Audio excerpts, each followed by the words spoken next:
3 months after the daring rescue mission, Maria had established herself as one of the most respected pilots in the entire theater of operations.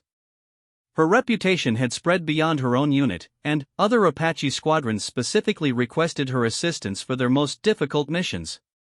The small pilot who had once been told she was too weak to fly attack helicopters had become a legend in her own time. The mission that would define her legacy came on a cold January morning when intelligence reports indicated that a major insurgent leadership conference was taking place in a remote mountain compound near the Pakistani border.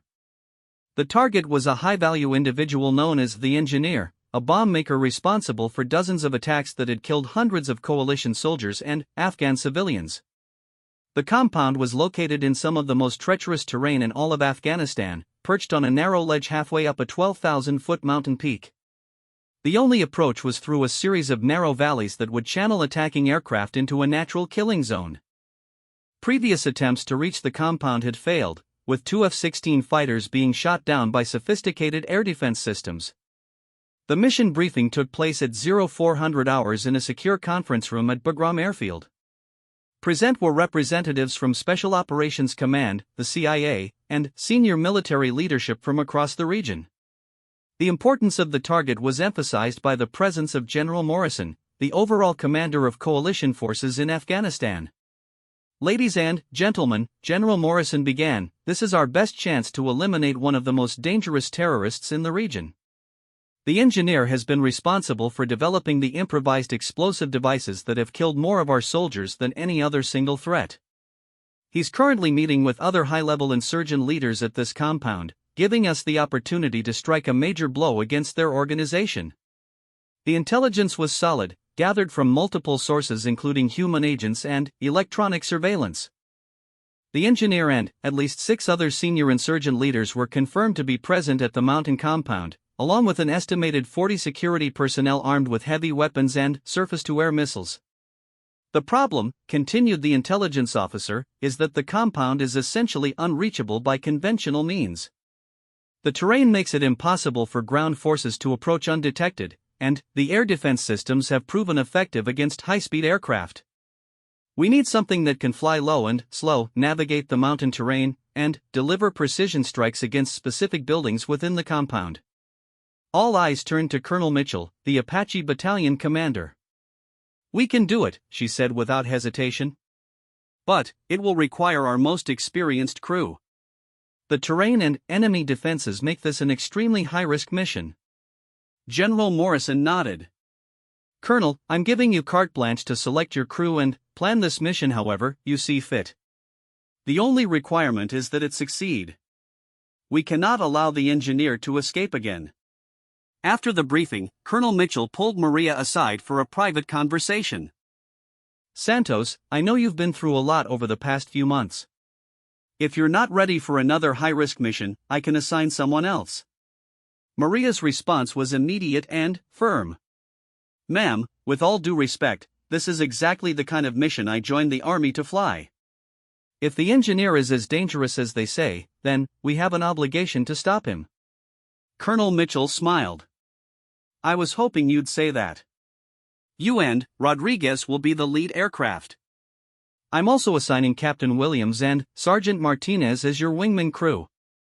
Together, you'll constitute the entire strike force for this mission." The mission planning took 3 days, with Maria and her fellow pilots studying satellite imagery, weather patterns, and intelligence reports about enemy defenses. The approach route they developed was unlike anything that had been attempted before in military aviation. Instead of flying directly to the target, they would approach from the north through a series of connected valleys that would keep them below the radar coverage of known air defense systems. The route was longer and more dangerous, requiring precise navigation through terrain that left no margin for error. "If we miscalculate by even 50 feet in some of these passes," Captain Williams observed during one planning session, "we'll fly straight into a mountain wall."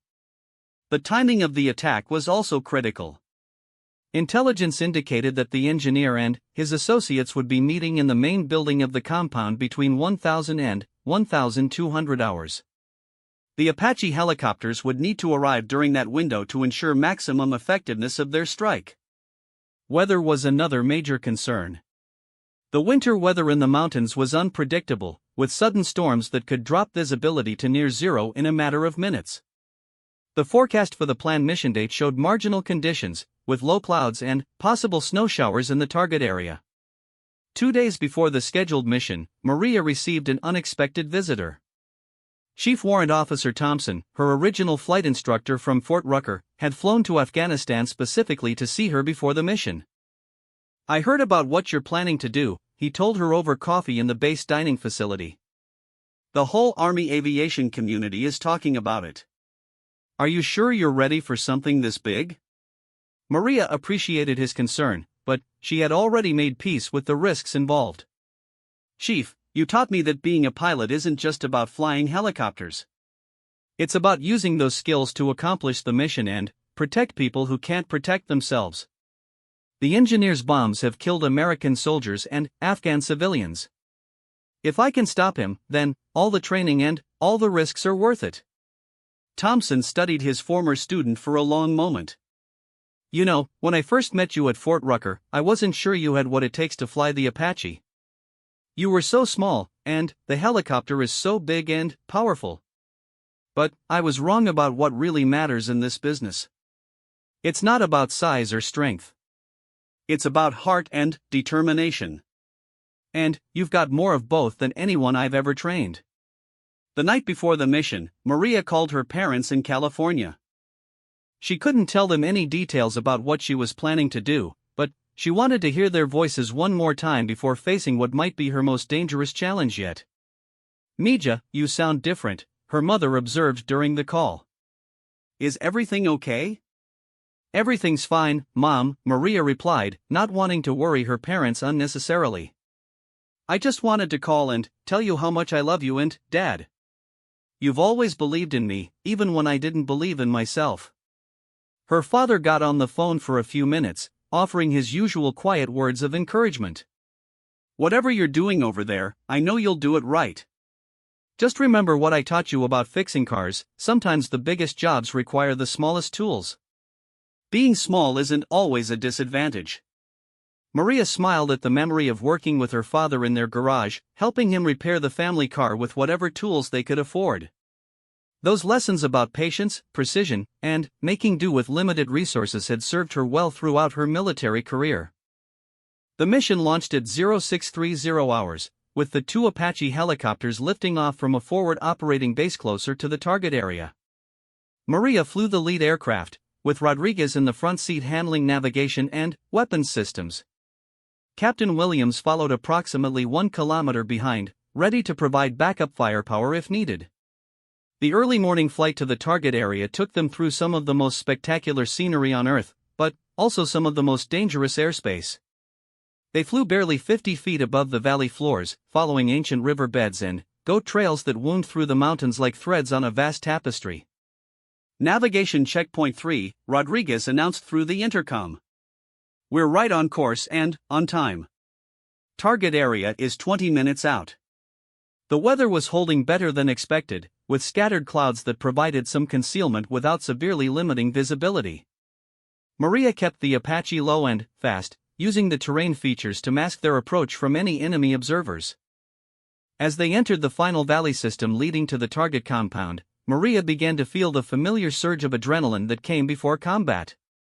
Everything depended on the next 30 minutes, months of intelligence gathering, weeks of mission planning, and years of training would all come down to a few minutes of action in the mountains of Afghanistan. "I have visual on the compound," Rodriguez announced, studying the target through his targeting systems. "Looks like normal activity. I count several vehicles in the courtyard and personnel moving around the buildings." The compound consisted of 4 main buildings arranged around a central courtyard, with defensive positions built into the surrounding rocks. Intelligence reports indicated that the engineer and his associates would be meeting in the largest building, a 2-story structure on the eastern side of the compound. "Steel Rain 24, this is Steel Rain 23, Maria transmitted to Captain Williams. Target is in sight. Moving into attack position." The final approach to the target required threading the needle between 2 mountain peaks while avoiding detection by enemy sentries. Maria brought the Apache around in a wide circle, positioning herself for a surprise attack from the west where the defenders would least expect it. But, as they crested the final ridgeline, they discovered that the intelligence reports had been incomplete. The compound was much more heavily defended than anticipated, with multiple anti-aircraft gun positions and what appeared to be vehicle-mounted surface-to-air missile systems. "Holy shit," Rodriguez muttered, counting the defensive positions through his targeting scope. "They've got enough firepower down there to shoot down a squadron of fighters." Maria had a split second to make a decision that would determine whether the mission succeeded or failed. She could abort the attack and return to base, reporting that the target was too heavily defended for a helicopter assault. Or she could press the attack, knowing that surprise was their only advantage against such overwhelming defensive firepower. "Rodriguez, lock onto that main building," she ordered, making her choice. "We're going in." The Apache dove toward the compound like a hawk swooping on its prey. Maria used every technique she had learned about low-level attack flying, staying below the effective range of the larger weapons while positioning for maximum surprise effect. The defenders were caught completely off guard by the sudden appearance of the Apache helicopter. For several crucial seconds, no one fired back as Rodriguez engaged the target building with both the 30mm chain gun and a Hellfire missile. The precision of the attack was devastating. The missile penetrated the building's concrete walls before exploding inside, while the chain gun fire suppressed any attempt by the defenders to return fire. Secondary explosions from inside the building indicated that the insurgents had been storing weapons or explosives on the upper floors. But the element of surprise didn't last long. Within seconds of the initial attack, every defensive position in the compound opened fire on Maria's helicopter. The air around the Apache filled with tracer rounds and rocket-propelled grenades as the insurgents desperately tried to shoot down their attackers, taking heavy fire from all directions. Rodriguez called out, monitoring the defensive systems while continuing to engage targets. Multiple missile launches detected. Maria began the most challenging flying of her entire career, maneuvering the Apache through a three-dimensional maze of enemy fire while maintaining an effective attack on the compound. She used the surrounding mountain terrain like a shield, diving behind ridgelines to break missile locks and climbing rapidly to avoid concentrated small arms fire. 2 surface-to-air missiles were fired at her helicopter in quick succession, both equipped with sophisticated guidance systems that tracked through her initial countermeasure deployments. Maria defeated the first missile by diving into a narrow ravine where the weapon couldn't follow, causing it to detonate against the canyon wall. The second missile required an even more radical maneuver. She flew directly at the mountain face before pulling up at the last second, causing the missile to strike the rocks where her helicopter had been milliseconds before. "Steel Rain 23, you've got more company coming," Captain Williams warned over the radio. "I count at least 6 vehicles approaching the compound from the south. Looks like reinforcements." The situation was rapidly becoming untenable. The compound's defenses were much stronger than anticipated, enemy reinforcements were approaching, and Maria's helicopter was already showing signs of battle damage from the intense defensive fire. But Rodriguez had spotted something through his targeting system that changed everything. "I've got positive identification on the engineer," he announced excitedly. "He's in the courtyard, trying to get to one of the vehicles." The engineer, the terrorist bomb maker who had killed so many coalition soldiers, was attempting to escape in the confusion of the battle. If he reached the vehicles and managed to flee into the surrounding mountains, he might never be found again. Maria didn't hesitate. "Lock him up," she ordered. "Target acquired," Rodriguez replied, tracking the terrorist leader through his targeting scope. "But he's in the open courtyard. I can't engage without risking civilian casualties if there are any innocents in the area." Through her own targeting display, Maria could see the engineer running across the courtyard toward a waiting pickup truck. Several other men were with him, some armed and some apparently unarmed. The rules of engagement required positive identification of hostile intent before engaging individual targets. "He's got a weapon," Rodriguez observed, watching through the high-powered optics. "Looks like an AK-47. I have a clear shot." "Take him down," Maria ordered. The 30mm chain gun fired a 3-round burst with surgical precision. The high-explosive round struck the engineer just as he reached the pickup truck, eliminating the terrorist leader instantly while avoiding harm to any nearby individuals who might have been innocents. Target neutralized, Rodriguez announced. The engineer is down. But their victory was short-lived. The arrival of enemy reinforcements had significantly increased the number of weapons firing at the Apache helicopter. Maria's aircraft was taking multiple hits, and warning lights were beginning to illuminate across the instrument panel. "We need to get out of here," Rodriguez advised, noting the increasing number of system malfunctions. "This bird's not going to fly much longer if we keep taking hits." Maria began her escape from the target area, but the compound's location on a narrow mountain ledge limited her options for evasive maneuvering. She had to fly directly through the defensive fire to reach the safety of the surrounding valleys.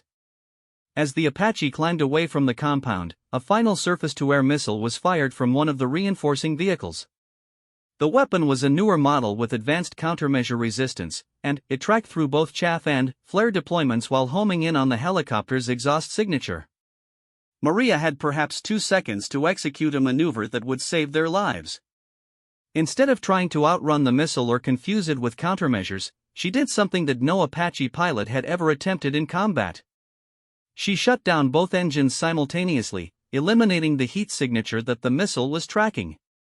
The Apache began falling like a stone toward the valley floor, but the missile, suddenly deprived of its target signature, flew past harmlessly and exploded against a distant mountain peak.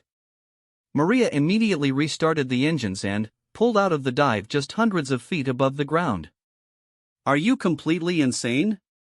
Rodriguez shouted over the intercom. "You could have killed us both." "But I didn't," Maria replied calmly, leveling off and heading for home. "Sometimes you have to take calculated risks to achieve the impossible." The flight back to base took 45 minutes, with Maria nursing the battle-damaged Apache through several mountain passes while maintaining radio contact with rescue forces. Multiple aircraft systems had been damaged by enemy fire, but the helicopter's rugged construction allowed it to continue flying despite the battle damage. When they finally landed at the forward operating base, there was a crowd of personnel waiting to greet them. Word of the successful mission had already reached higher headquarters, and everyone wanted to see the pilot who had accomplished what many had thought impossible. General Morrison himself was waiting on the flight line when Maria climbed out of the cockpit. The general's first words were not about the mission or its success, but about her well-being. "Captain Santos, are you injured? That was some of the most intense combat flying I've ever witnessed." "No injuries, sir," Maria replied, standing at attention despite her exhaustion. "Mission accomplished. The engineer has been eliminated." The general smiled and extended his hand. "Captain, what you did today will be remembered as one of the greatest feats of military aviation in history. You flew through impossible terrain, defeated sophisticated air defenses, and eliminated one of our most wanted targets. The entire coalition owes you a debt of gratitude." Over the following days, the full impact of Maria's mission became clear. Intelligence analysis confirmed that the engineer and 5 other high-ranking insurgent leaders had been killed in the attack, dealing a devastating blow to the terrorist organization. More importantly, the bombmaker's death would save countless lives by preventing future attacks on coalition forces and Afghan civilians. The mission video footage, recorded by the Apache's targeting systems, was studied by military analysts around the world. Maria's innovative tactics, particularly her use of terrain masking and radical flight maneuvers, became the subject of tactical studies and training programs throughout the military aviation community. But perhaps the greatest impact of Maria's success was on the broader conversation about women in combat roles. Her achievements in Afghanistan had definitively proven that gender was irrelevant when it came to courage, skill, and effectiveness in combat. The old arguments about physical limitations and suitability for dangerous missions became impossible to sustain in the face of her undeniable accomplishments. 3 weeks after the mission, Maria received word that she was being awarded the Distinguished Service Cross, the second highest military decoration for valor in combat.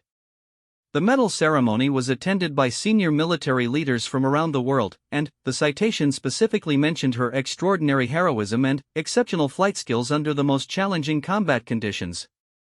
During her acceptance speech, Maria kept her remarks brief and focused on the team effort that had made the mission possible. "This medal belongs to everyone who supported this mission," she said. From the intelligence analysts who found the target, to the maintenance crews who kept our helicopters flying, to my gunner and wingman who trusted me to bring them home safely. Success in combat is never the achievement of a single person. After completing her tour in Afghanistan, Maria returned to the United States to find that she had become something of a celebrity within the military aviation community. She was invited to speak at military academies and flight training schools, sharing her experiences and inspiring the next generation of pilots.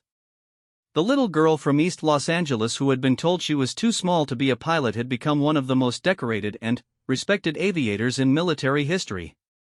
Her story proved that with determination, skill, and courage, any obstacle could be overcome, no matter how insurmountable it might seem.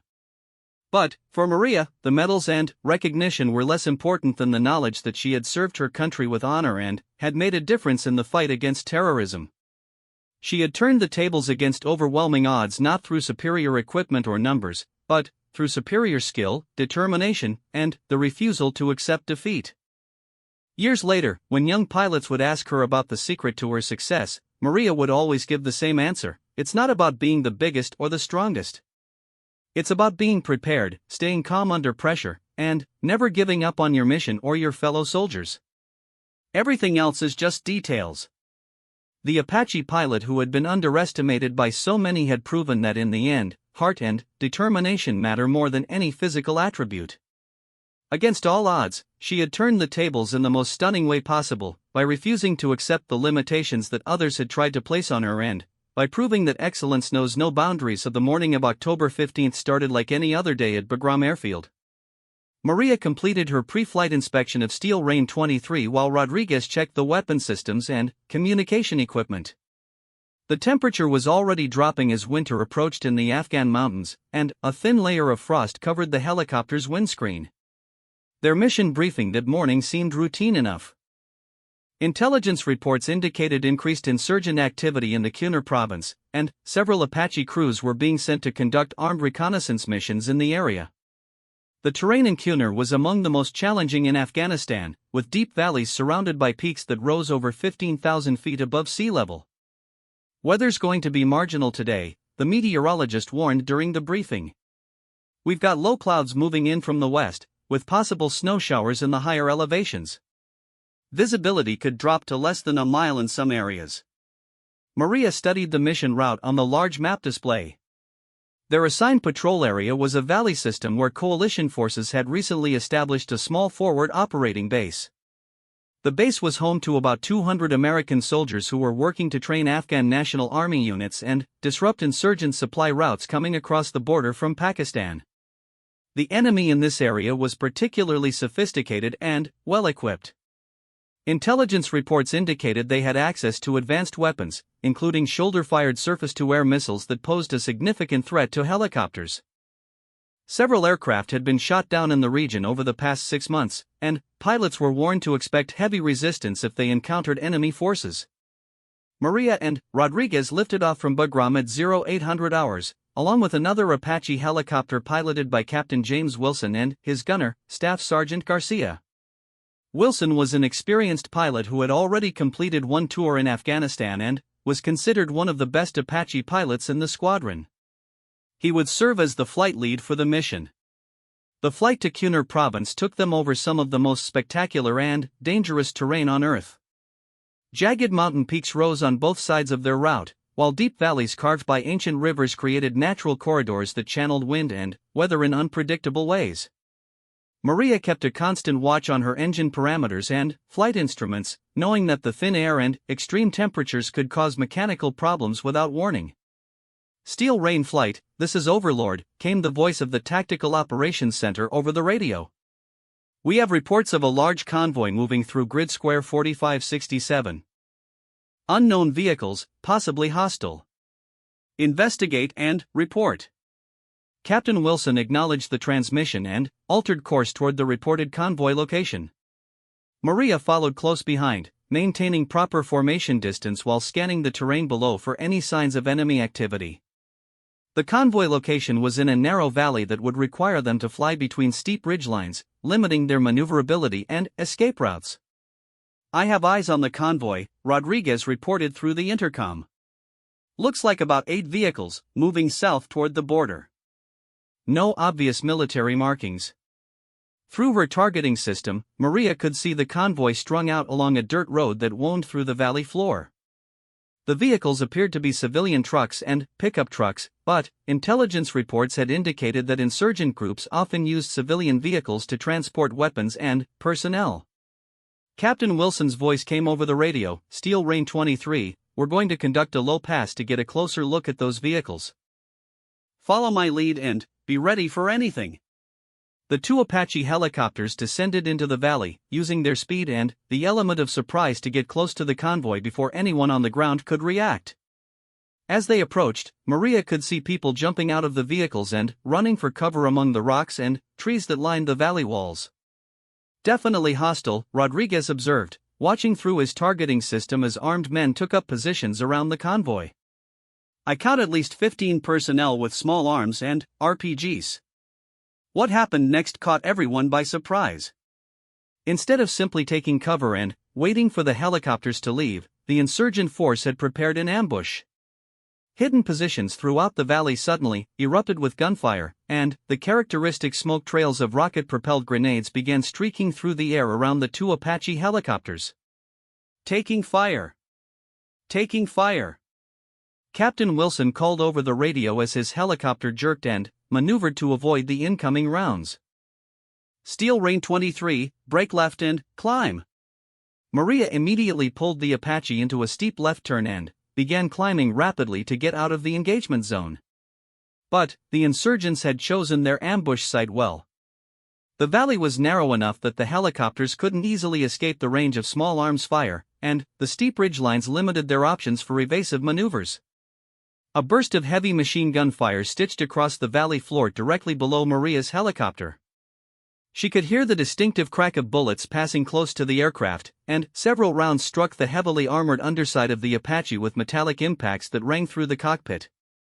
"We're taking hits," Rodriguez called out, monitoring his damage control panel. "But no critical systems are showing damage. All engines normal, flight controls responding." Maria continued her climb, trying to gain enough altitude to get above the effective range of the small arms fire. But, as she pulled the helicopter into a steep climb, a new threat appeared. From a concealed position high on the eastern ridgeline, an insurgent fighter fired a shoulder-launched surface-to-air missile directly at her aircraft. The missile's infrared seeker locked onto the hot exhaust from the Apache's twin turboshaft engines, and the weapon began tracking toward its target with deadly precision. Maria's threat warning system immediately detected the missile launch and began blaring audible warnings in her headset. "Missile launch! Missile launch," the automated warning system announced.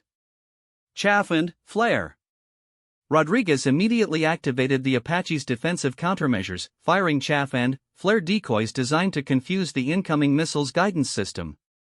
Clouds of metallic chaff and burning magnesium flares erupted from the helicopter, creating multiple false targets that might cause the missile to lose its lock on the aircraft. But this particular missile was more sophisticated than the usual weapons encountered in Afghanistan. Despite the countermeasures, it continued tracking toward the Apache with unwavering accuracy. Maria had perhaps 3 seconds to execute a maneuver that would save their lives. In that moment, all of her training and natural instincts came together. Instead of continuing her climb, which would have made her helicopter an easier target, Maria did something completely unexpected. She rolled the Apache inverted and dove straight down toward the valley floor, using the mountains themselves to break the missile's line of sight. The maneuver was incredibly dangerous and required split-second timing. If she misjudged the distance to the ground or failed to recover from the dive quickly enough, the helicopter would crash into the valley floor with catastrophic results. But Maria's calculations were perfect. The missile, unable to follow the Apache's radical change in direction, struck the mountainside in a spectacular explosion. "Jesus Christ!" Rodriguez shouted over the intercom. "Where did you learn to do that?" "Flight school," Maria replied calmly, pulling the helicopter out of its dive just hundreds of feet above the ground. "They taught us that sometimes you have to go down to go up." But their troubles were far from over. The insurgent force in the valley had been reinforced by additional fighters who had been waiting in reserve positions. The entire area was now alive with enemy fire, and both Apache helicopters were taking constant hits from small arms and rocket-propelled grenades. Captain Wilson's helicopter had suffered more serious damage than initially reported. "Steel Rain Lead has hydraulic problems," he transmitted over the radio. "Flight controls are getting heavy. I'm having trouble maintaining altitude." Maria looked over at Wilson's aircraft and could see fluid streaming from several locations along the fuselage. The Apache was designed to survive significant battle damage, but if the hydraulic systems failed completely, the helicopter would become uncontrollable. "Steel Rain Lead, this is 23, Maria transmitted. Can you make it back to base?" "Negative," Wilson replied. "I'm going to have to set down somewhere and wait for recovery. This bird's not going to fly much longer." The situation had gone from bad to worse in a matter of minutes. Wilson would have to make an emergency landing in hostile territory, leaving him and his gunner vulnerable to capture or worse. Maria knew that she couldn't abandon her fellow crew members, but she also knew that landing in the valley would put her own aircraft and crew at extreme risk. "Steel Rain 23, this is Overlord," came the voice from the Tactical Operations Center. "Divert to alternate landing zone for emergency recovery operations. Do not attempt landing in current area." But Maria was already formulating a different plan. She had noticed something during their initial pass over the convoy that might give them an advantage. About 2 kilometers north of the ambush site, the valley opened into a wider area with what appeared to be an abandoned village. If Wilson could make it that far, they might have a better chance of surviving until rescue forces could arrive. "Wilson, there's a clearing about 2 clicks north of your position," she transmitted. "Can you make it that far?" "I can try," Wilson replied, his voice tight with concentration as he fought to control his damaged aircraft. "But you need to keep those guys busy while I move." What Maria did next would become legendary among Apache pilots. Instead of following orders to divert to a safe landing zone, she made the decision to engage the entire insurgent force by herself while Wilson attempted to reach the safer landing area. Flying alone against an estimated 30 to 40 enemy fighters armed with heavy weapons was not something any pilot was supposed to attempt. Standard tactics called for multiple aircraft working together, with ground forces providing additional support. But there was no time to wait for backup, and Wilson's helicopter was rapidly losing altitude. Maria brought Steel Rain 23 around in a wide circle, positioning herself between the enemy forces and Wilson's damaged aircraft. She would have to draw the insurgents' attention and firepower away from Wilson while avoiding the same fate that had crippled his helicopter. "Rodriguez, we're going hunting," she announced over the intercom. "Time to show these guys what an Apache can do." Her gunner was already scanning for targets, his hands moving quickly over the weapon control systems. Target acquired. Enemy position in the rocks at 2 o'clock. Range 800 meters. Cleared hot, Maria replied, giving permission to engage. The Apache's 30mm chain gun erupted in a controlled burst, sending high explosive rounds into the enemy position. The accuracy was devastating. Insurgent fighters who had been firing at Wilson's helicopter suddenly found themselves under direct attack from Maria's aircraft. But engaging the enemy meant exposing herself to return fire. As soon as Maria opened fire, every insurgent in the valley turned their attention to her helicopter. Rocket-propelled grenades began streaking through the air around the Apache, while heavy machine gun fire created a deadly web of tracers. Maria began what could only be described as an aerial dance of death. She used every technique she had ever learned to keep her helicopter moving unpredictably while maintaining accurate fire on enemy positions. She would dive toward the valley floor to avoid missile fire, then climb rapidly while Rodriguez engaged targets with both the chain gun and Hellfire missiles. The key to her survival was never staying in one place long enough for the enemy to get a solid lock on her aircraft. She constantly changed altitude, direction, and speed, using the mountainous terrain to mask her movements and break up enemy firing solutions. Another missile launch. Rodriguez called out, spotting the telltale smoke trail from another surface-to-air missile. Deploying countermeasures. This time Maria was ready. As soon as the flares and chaff deployed, she rolled the Apache into another inverted dive, using the same technique that had saved them earlier. The missile, confused by the countermeasures and the radical maneuver, exploded harmlessly against the valley wall. Meanwhile, Wilson had managed to nurse his damaged helicopter to the abandoned village site.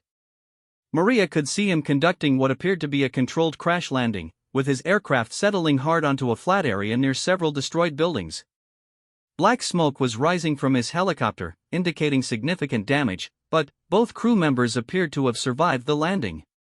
"Steel Rain lead is down but alive," Wilson transmitted. "We're taking up defensive positions.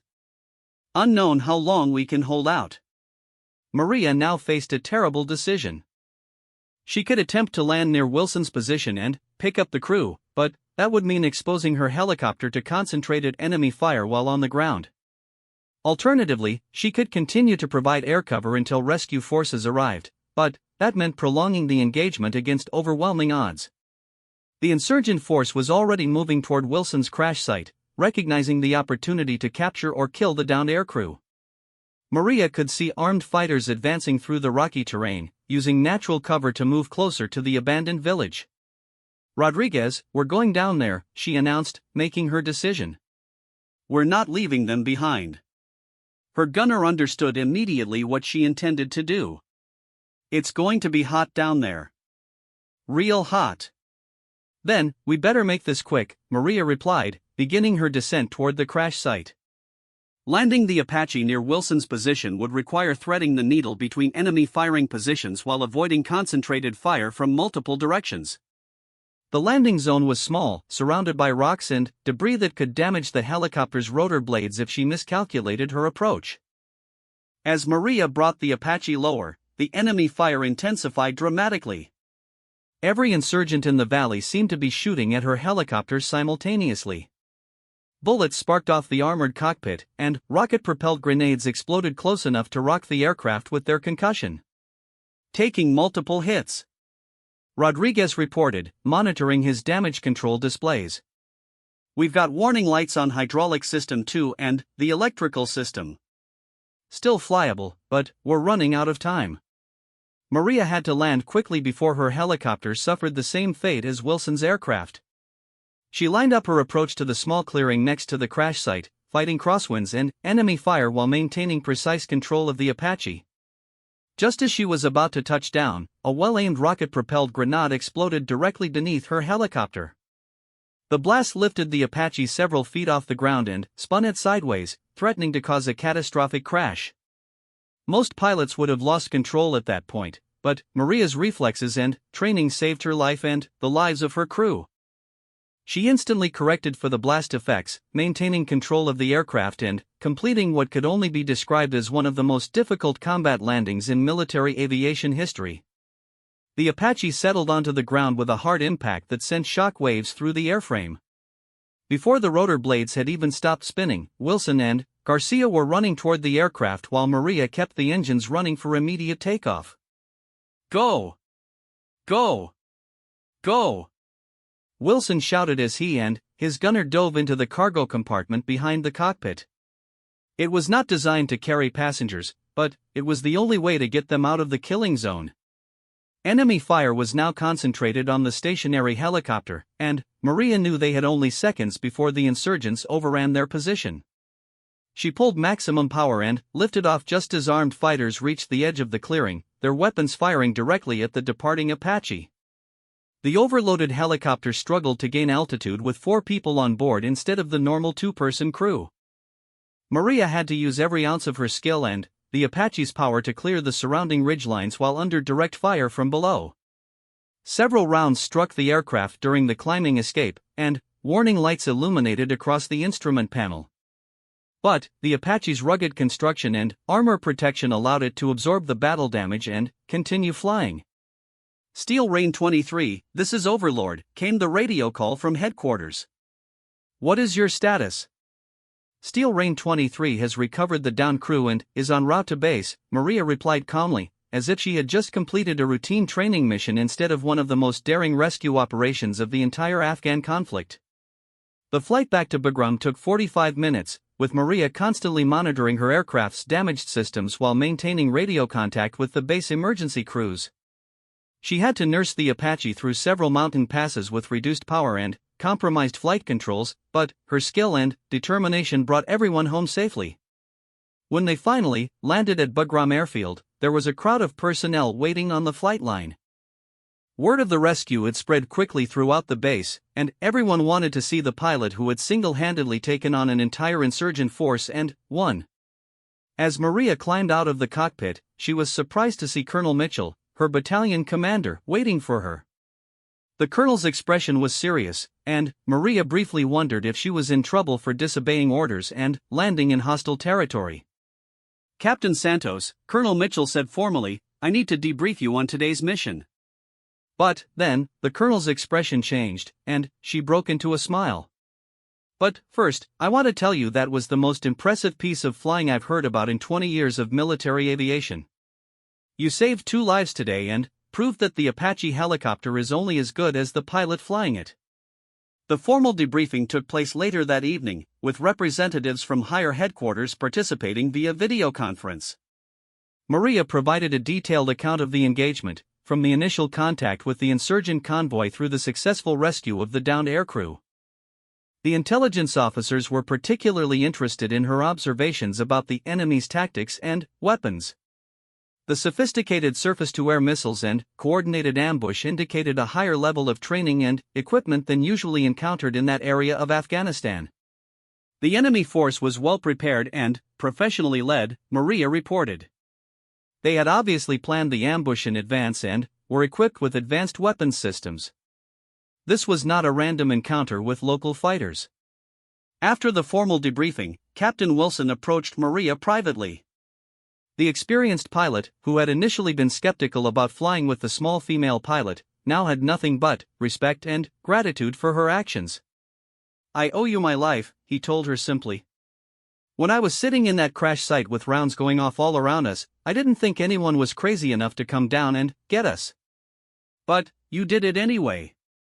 Maria was uncomfortable with the praise and attention.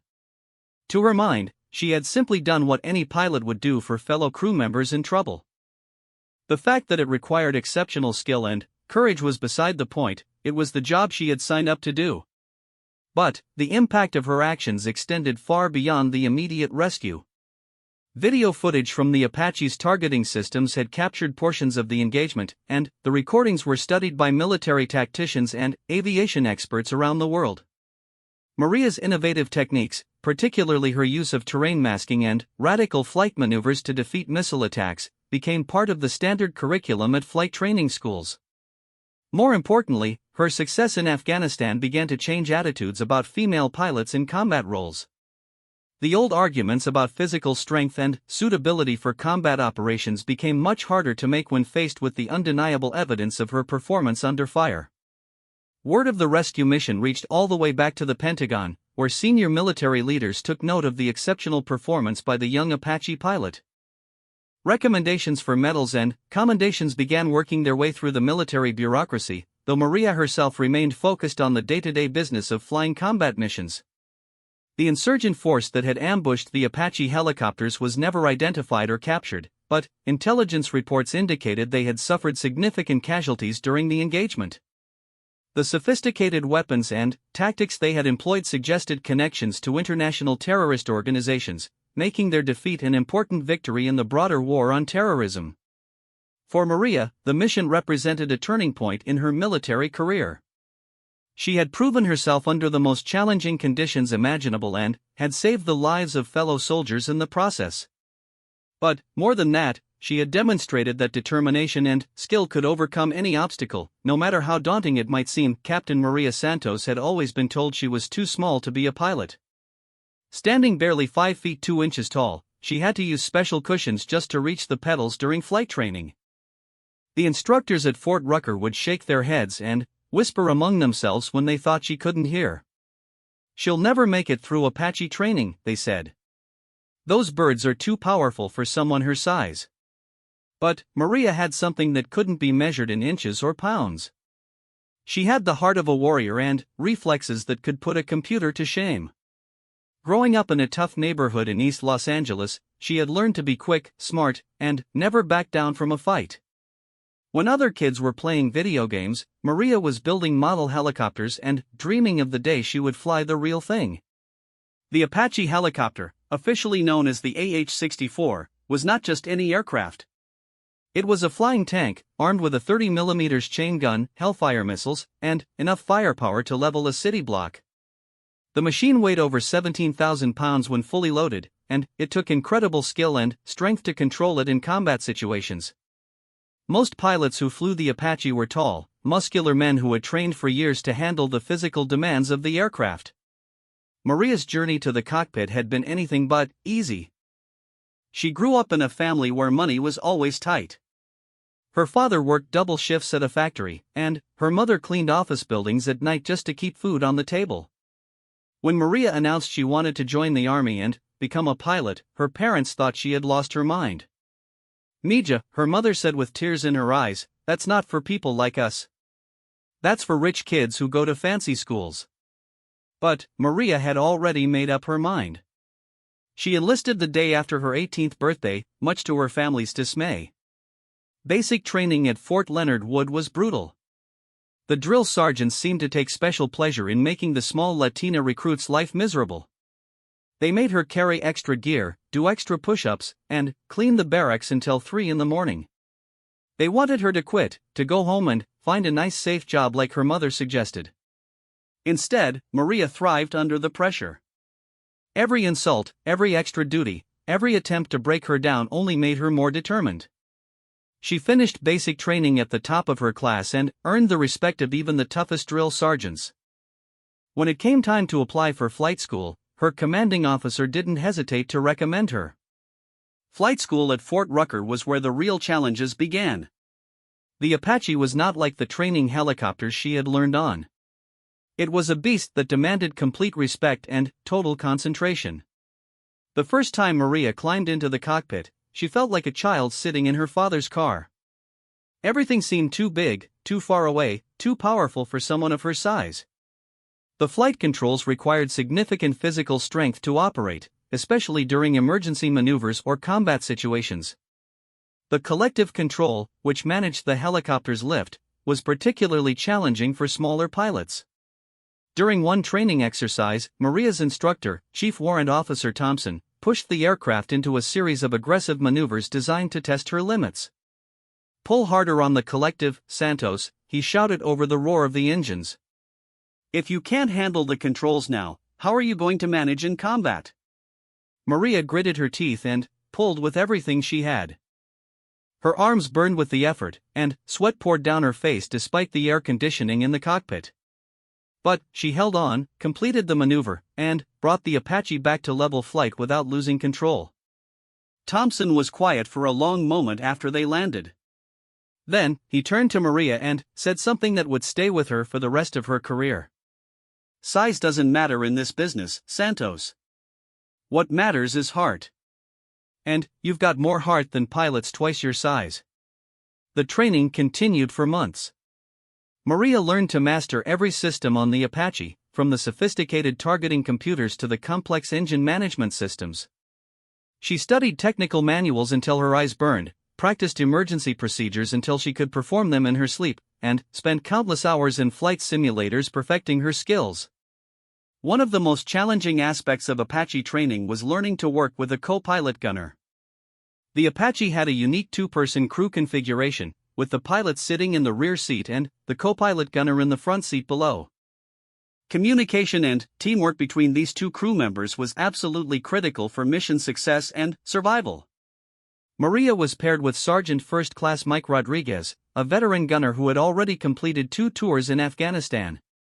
Rodriguez was initially skeptical about working with the small female pilot. He had heard the whispers and rumors about her struggles with the physical demands of the aircraft. On their first training flight together, he was tense and ready to take over if she showed any signs of losing control. But Maria proved herself quickly. She flew with a smoothness and precision that impressed even the experienced gunner. Her small hands were actually an advantage when working with the delicate targeting controls, and her quick reflexes allowed her to respond to threats faster than many larger pilots. By the end of their first week flying together, Rodriguez had become one of Maria's biggest supporters. "She may be small," he told the other gunners, "but she flies that bird like she was born in the cockpit. I'd rather fly with Santos than any other pilot in this unit." The final phase of Apache training was combat simulation. This involved live-fire exercises where pilots engaged targets using the helicopter's weapon systems while navigating through complex battlefield scenarios. It was during one of these exercises that Maria truly proved herself to her doubters. The exercise called for the Apache crews to provide close air support for ground troops who were pinned down by enemy forces in a simulated village.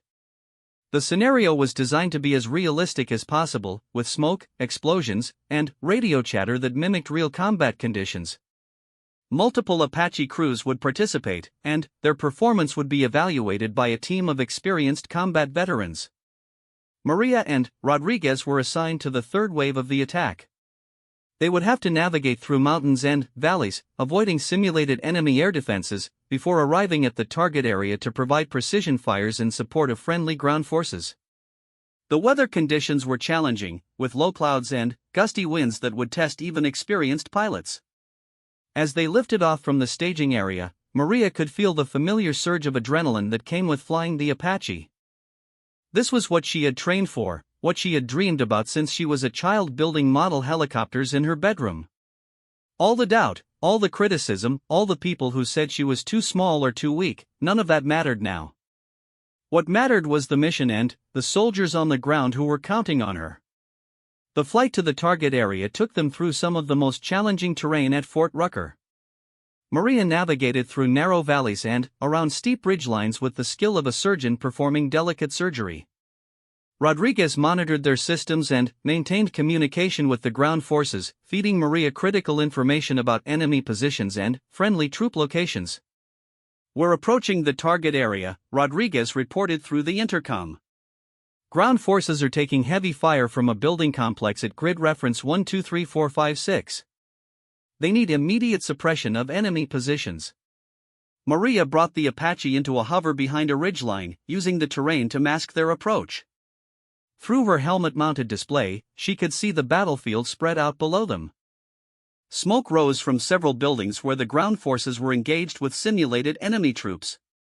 Red flags marked enemy positions, while blue flags indicated friendly forces.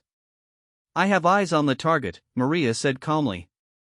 "Recommend we approach from the east, use the tree line for concealment." Rodriguez agreed with her tactical assessment, and Maria began her approach. She kept the Apache low and fast, using the natural terrain features to avoid detection by the simulated enemy air defenses.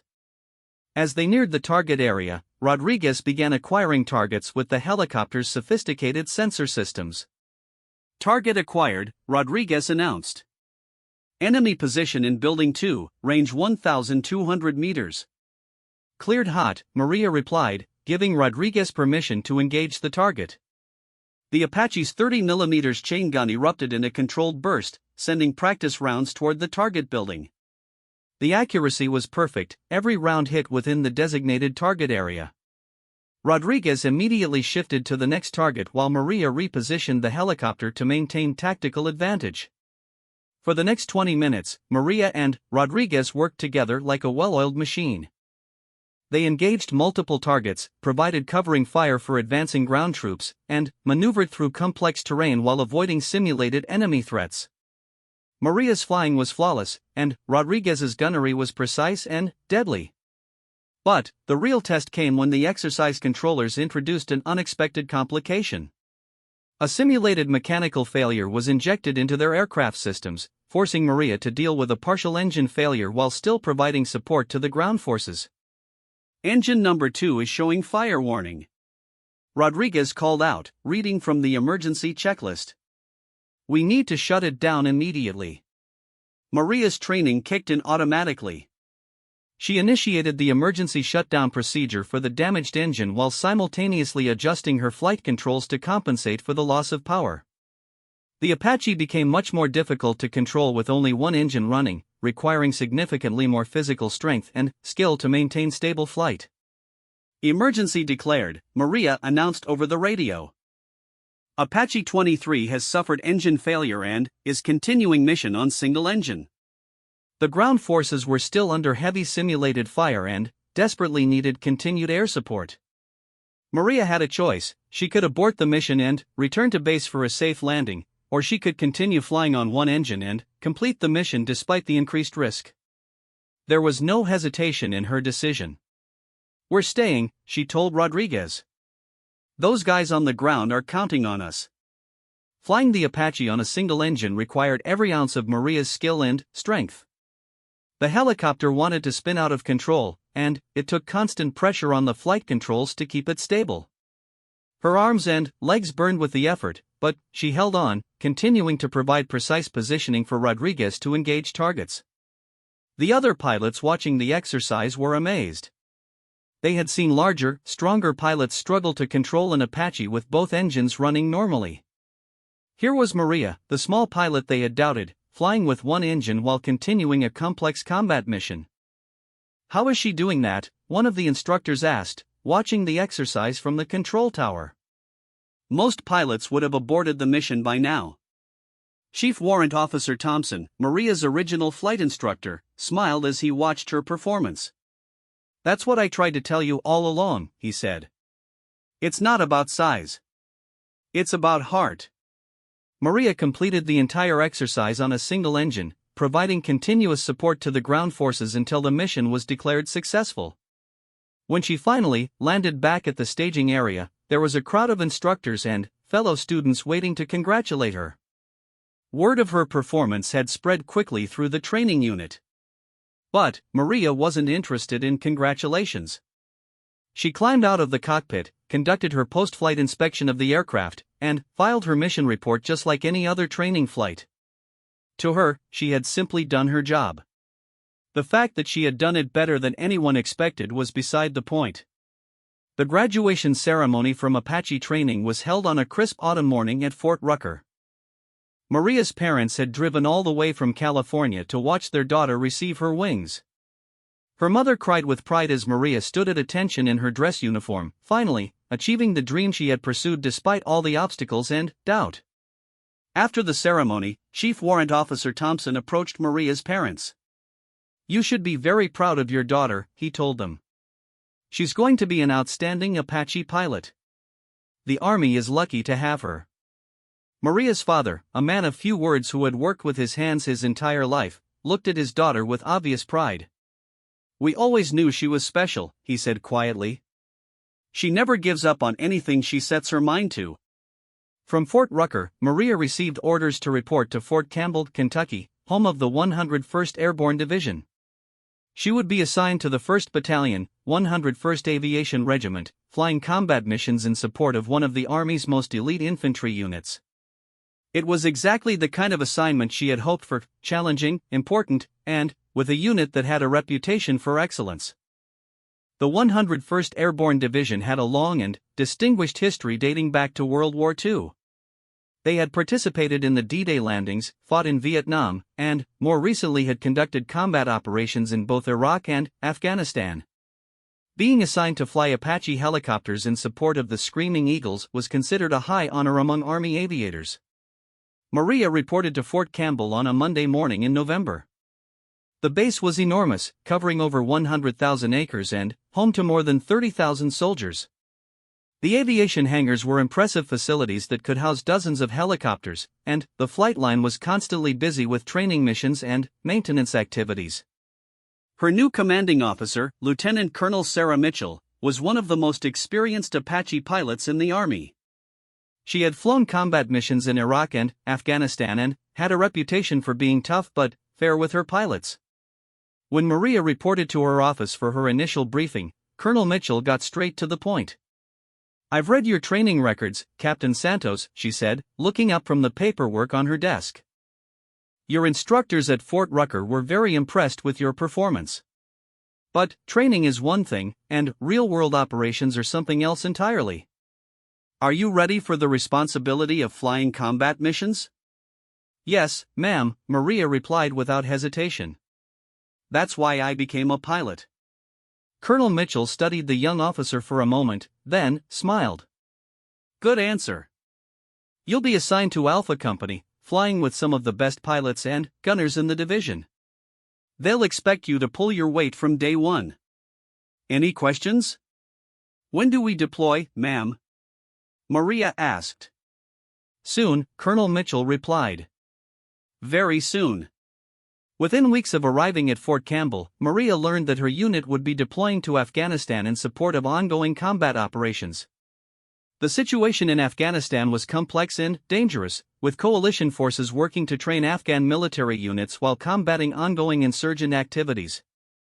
Apache helicopters would play a crucial role in providing close air support to ground forces operating in some of the most challenging terrain in the world. The preparation for deployment was intense. Maria and her fellow pilots attended briefings on enemy tactics, studied detailed maps of their assigned operating areas, and conducted countless training missions to prepare for the unique challenges they would face in Afghanistan. The enemy they would be fighting was experienced, well-armed, and intimately familiar with the mountainous terrain that dominated much of the country. Afghanistan was known among military aviators as one of the most challenging environments in the world for helicopter operations.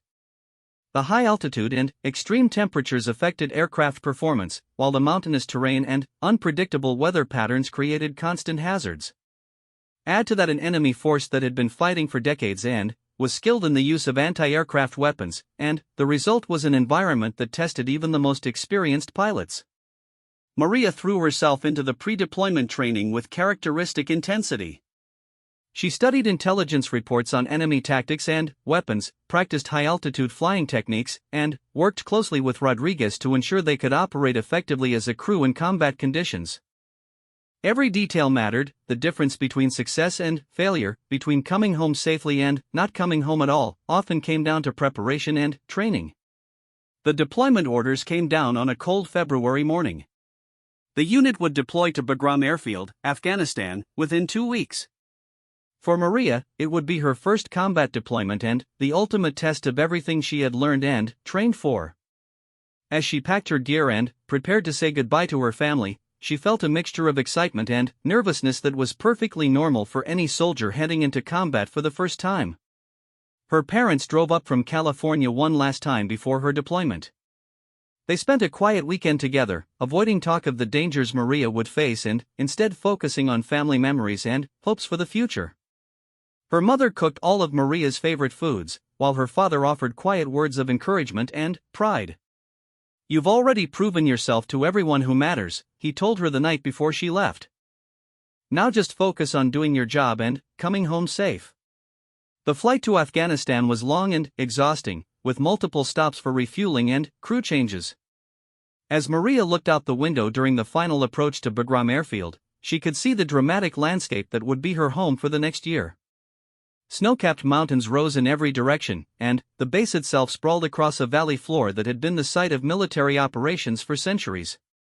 Bagram Airfield was a massive installation that housed thousands of coalition personnel from dozens of countries. The base operated around the clock, with constant air traffic as helicopters, cargo planes, and fighter aircraft conducted missions throughout Afghanistan and neighboring countries. The Apache helicopters were housed in heavily fortified hangars designed to protect them from enemy rocket and mortar attacks. Maria's first impression of Afghanistan was the thin air and bitter cold. The base sat at over 4,900 feet above sea level, making every physical activity more challenging than at sea level. The Apache helicopters required special procedures for high-altitude operations, and pilots had to be constantly aware of how the environment affected their aircraft's performance. Lieutenant Colonel Rodriguez, her new squadron commander, briefed the incoming pilots on their mission and the current tactical situation. The unit would be supporting coalition ground forces throughout eastern Afghanistan, providing close air support, armed reconnaissance, and security for convoy operations. The enemy was active and well-equipped with rocket-propelled grenades, heavy machine guns, and improvised explosive devices. "The terrain here will challenge everything you think you know about flying," Colonel Rodriguez told the assembled pilots. "The mountains create unpredictable wind patterns, the thin air affects your performance, and the enemy knows how to use the terrain to their advantage. Stay alert, follow your training, and look out for each other. Maria was assigned to Alpha Company, 1st Battalion, flying with the same gunner she had trained with, Sergeant First Class Rodriguez. Their Apache helicopter was designated Steel Rain 23, and it would be their home and workspace for the next 12 months. The aircraft had been specially modified for high-altitude operations and was equipped with the latest electronic countermeasure systems to protect against enemy missiles. Their first combat mission came just 3 days after arriving in Afghanistan. Intelligence reports indicated that a convoy of coalition vehicles was under attack from insurgent forces in a valley about 50 miles south of Bagram. 2 Apache helicopters, including Maria's aircraft, were ordered to provide immediate close air support to the pinned-down convoy. As Maria strapped herself into the pilot's seat and began the pre-flight checks, she felt the familiar surge of adrenaline mixed with focused concentration. This was what she had trained for, what she had dreamed about, and what she had endured all the doubt and criticism to achieve. Now it was time to prove that she belonged in the cockpit of the world's most advanced attack helicopter.